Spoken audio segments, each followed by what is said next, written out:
আমরা দেখতে পাচ্ছি যে একদিকে ক্ষমতায় যাওয়ার জন্য এক ধরনের নির্বাচনকে চাপিয়ে দেওয়া হচ্ছে, বিচার এবং সংস্কার প্রশ্নকে পাশ কাটিয়ে, অন্যদিকে ফ্যাসিস্ট শক্তির পুনর্বাসনের জন্য নানা ধরনের পায়তারা চলছে।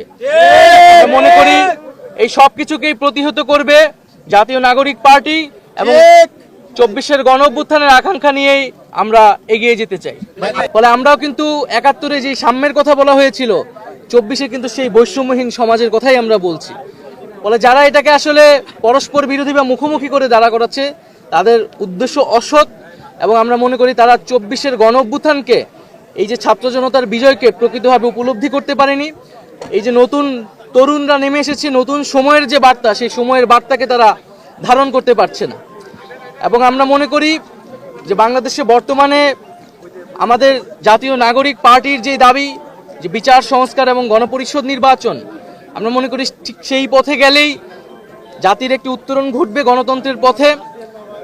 সংস্কার এবং বিচারবিহীন যদি নির্বাচন দেওয়া হয় এবং কেবল কোনো একটি দলকে ক্ষমতায় বসানোর জন্যই যদি নির্বাচন চাপিয়ে দেওয়া হয় সংস্কার এবং বিচার ছাড়া, তাহলে তা অবশ্যই মেনে নেওয়া হবে না।